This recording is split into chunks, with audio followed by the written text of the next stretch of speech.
परमपिता परमेश्वर की महिमा और स्तुति हो। आज की सुबह की सुंदर समय में फिर एक और बार परमेश्वर के सन्मुख पर आने का सौभाग्य प्रभु ने दिया। हमें सुनने वाले हर एक भाइयों को, बहनों को, बच्चों को शीघ्र आने वाले मसीह यीशु के मधुर नाम में अभिवादन। आप सबको यीशु मसीह के सामर्थी नाम में स्वागत करते हैं। आज भी हम प्रार्थना पूर्वक परमपिता परमेश्वर के सन्मुख पर बैठने में प्रभु हमें सहायता करे। परमेश्वर के अपार कृपा और करुणा जीवन भर हम पाते हुए प्रभु की महिमा करने, आराधना करने, स्तुति करने, उपासना करने परमेश्वर हमें मदद करे। जिस परमेश्वर हमें अब तक चलाया, उस महान परमेश्वर के सन्मुख पर हम बड़ी भक्ति और आदर के साथ, भय के साथ जीवन बिताने में प्रभु हमें सहायता करने पाए। हम कुमारी से मसीह के जन्म के विषय पर याद करते आ रहे थे। कुमारी से जन्म के सिद्धांत का महत्व पवित्र शास्त्र के अंदर जो बताए हुए बातों को हम देखते आ रहे थे। उद्धार इस सिद्धांत के साथ घनिष्ठता से संबंध है। यदि यीशु का जन्म कुमारी से नहीं हुआ तो मैं अभी भी एक भटका हुआ पापी हूं और वैसा ही हमें सुनने वाले भी। उसी में ऐसे कुछ सबूत मैं देना चाहूंगा। यह एक अखंडनीय सत्य है। इस सिद्धांत की शिक्षा बाइबल में निश्चित रूप से दी गई है।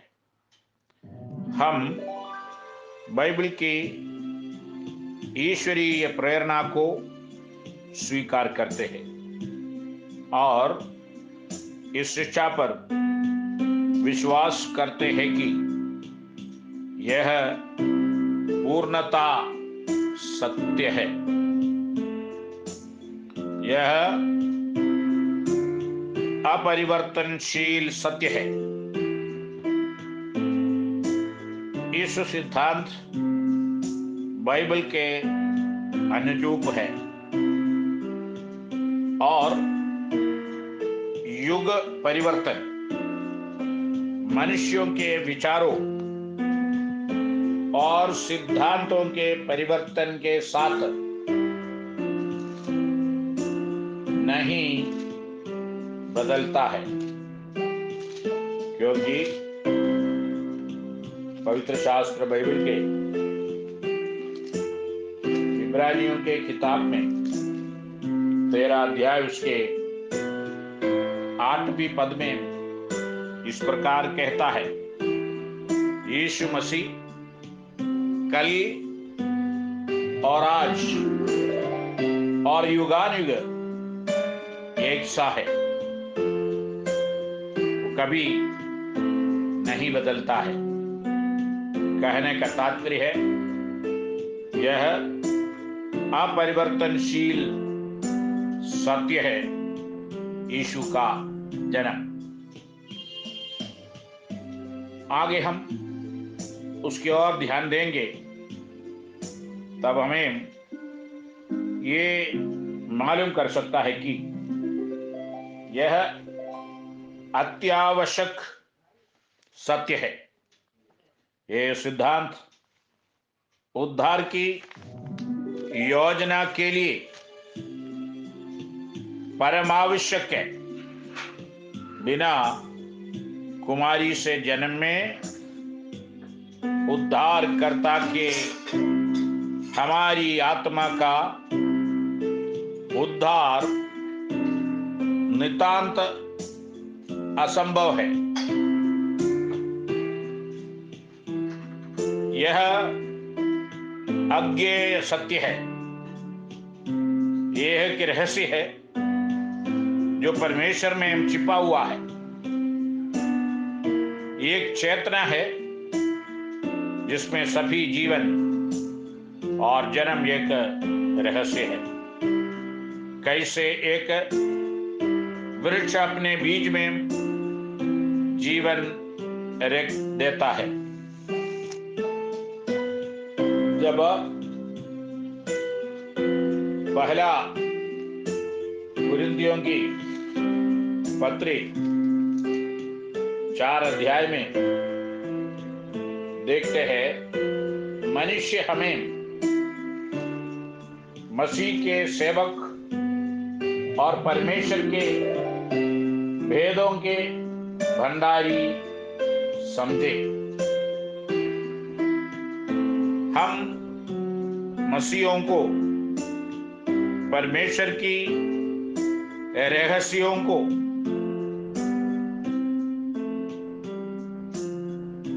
परमेश्वर की रहस्यों के अच्छे भंडारी होना चाहिए या होना है।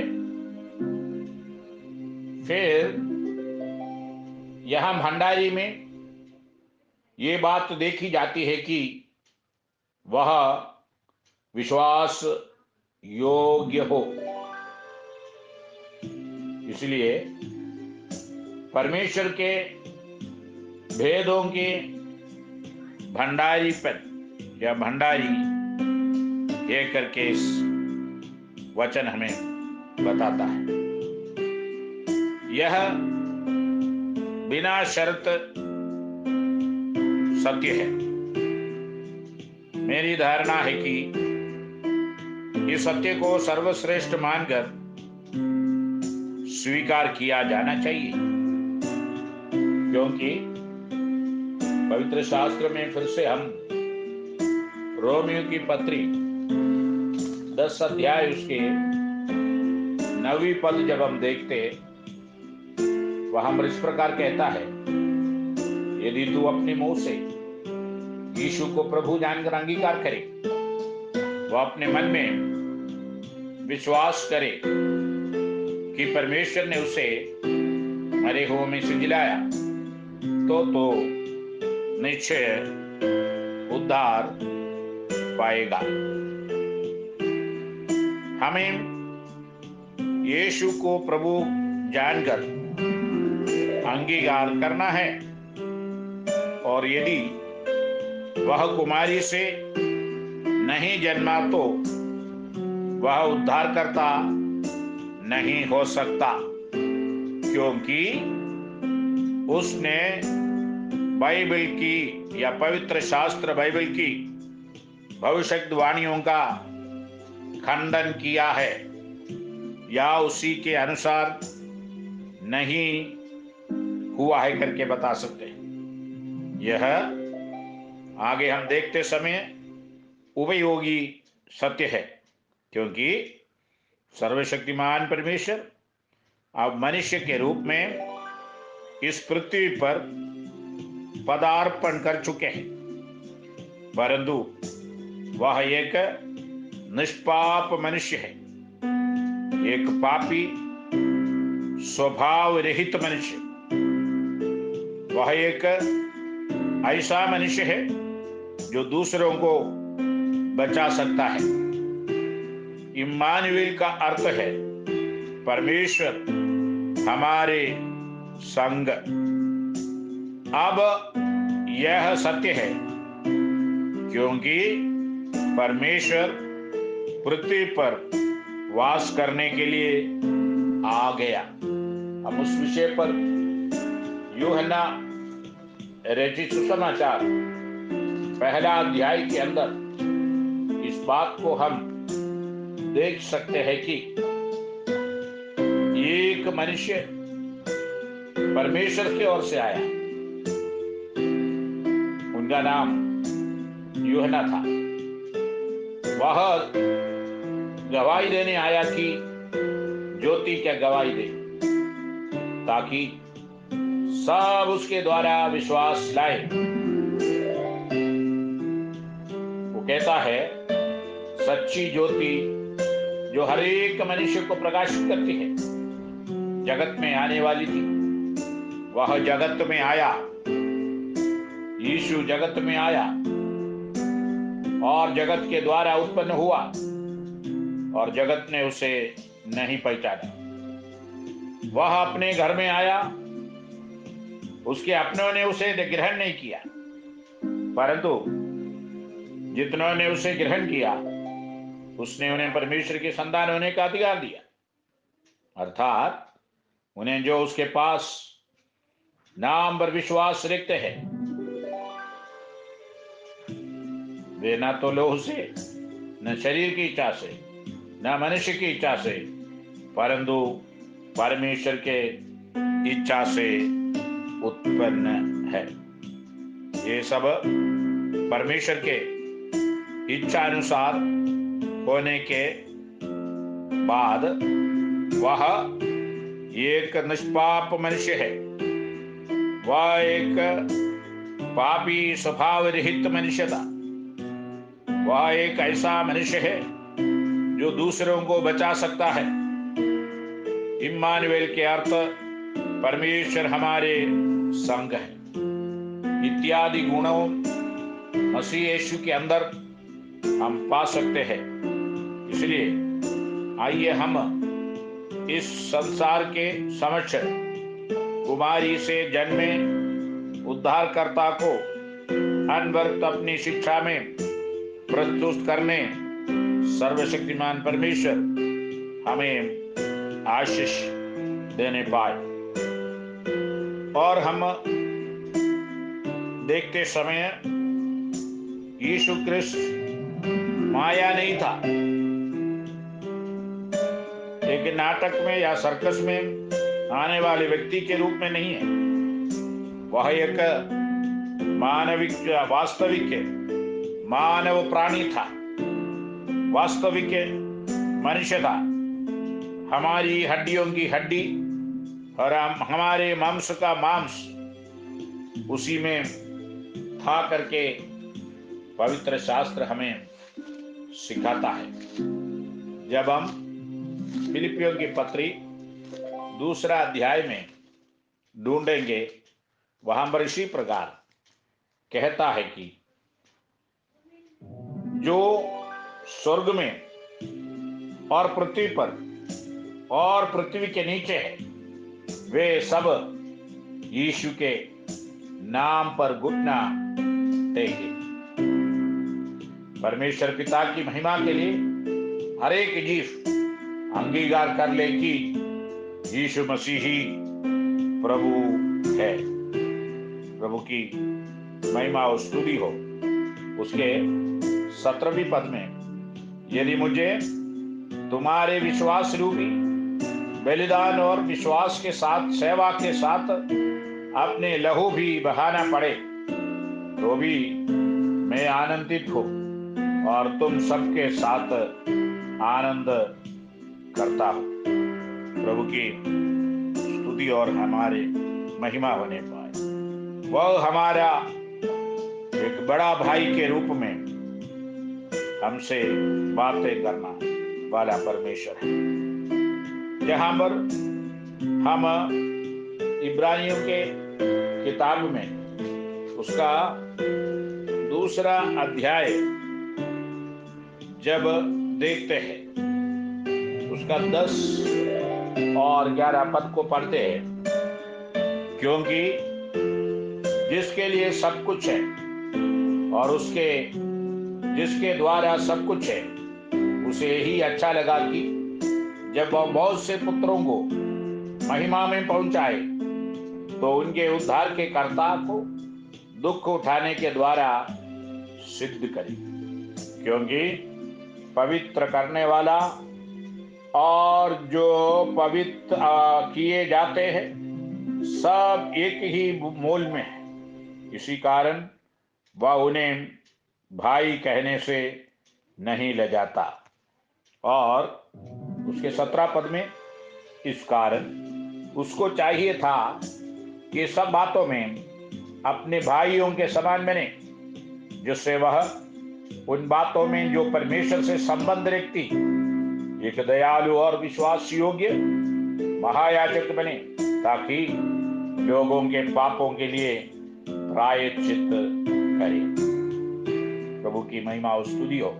यहाँ पे कहता है अपने ये सब बातों में अपने भाइयों के समान बने।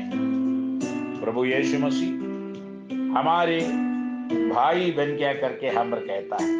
यो यीशु कृष्ण परमेश्वर भी था, पवित्र आत्मा द्वारा गर्भ में पड़ने के कारण परमेश्वर बना रहा, उसमें कोई फर्क नहीं, कोई बदलाहट नहीं। यीशु कृष्ण निष्पाप था, क्योंकि उसका जन्म कुमारी से हुआ था। उसे पतित और पापी मानव स्वभाव उत्तराधिकार में प्राप्त नहीं हुआ था। वह मूल पाप से रहित था।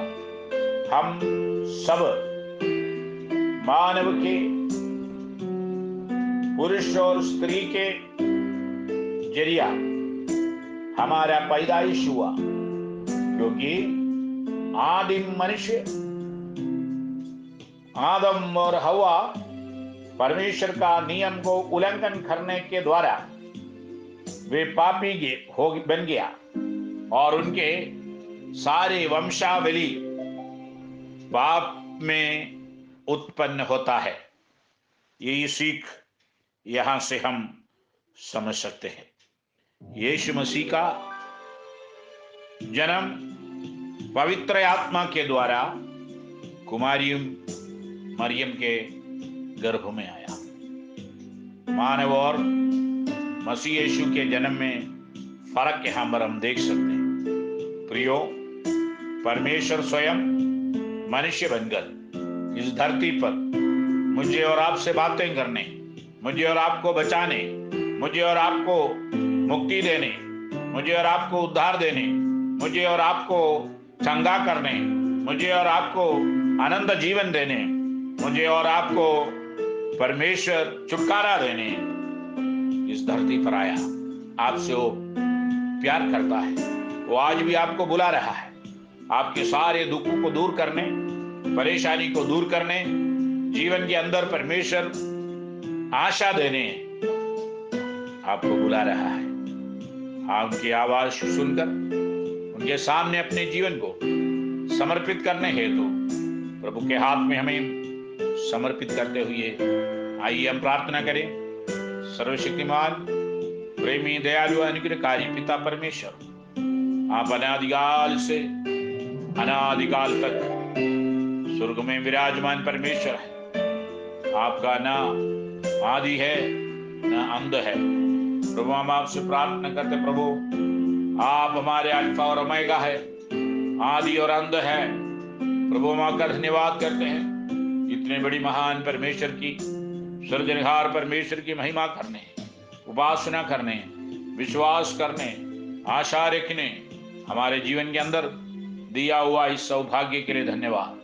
प्रभु जी, हम प्रार्थना करते हैं जो लोग इस अनुभव में अभी तक नहीं आया, उनको आप उसी मार्ग दिखाइए, ताकि वे भी अनंत जीवन के वारिस बन सके। प्रभु प्रार्थना करते हैं, हमें सुनने वाले हर एक श्रोताओं को नासरी यीशु के नाम से आशीषित कर देते हैं। वे आशीष की कारण बनने पाए। प्रभु आपके रक्त के आड़ में सबको छिपा आपकी महिमा के लिए इस्तेमाल कर आपके राज्य की बढ़ोतरी के हेतु खड़े रहने में मदद कीजिए। इस सुबह के समय प्रभु जी हमें आपके बलवंत हाथ में देते हैं। आज के इस पूरे दिन जीने के लिए आपके स्वर्गीय सामर्थ्य और शक्ति हम सबके जीवन के अंदर आप प्रदान। प्रभु आप महान और सर्वशक्तिमान है, आप करुणामय है। आपके बलवंत हाथ में फिर से हमें समर्पित करते हैं। आदर महिमा सब कुछ मैं आपको देते हुए इस विधि उद्धार करता प्रभु यीशु के मधुर और मीठे नाम से मांगते हैं, सुनिए और ग्रहण कीजिए पिता। आमीन आमीन। परमेश्वर आप सबों को बहुतायत से आशीष देवे। धन्यवाद।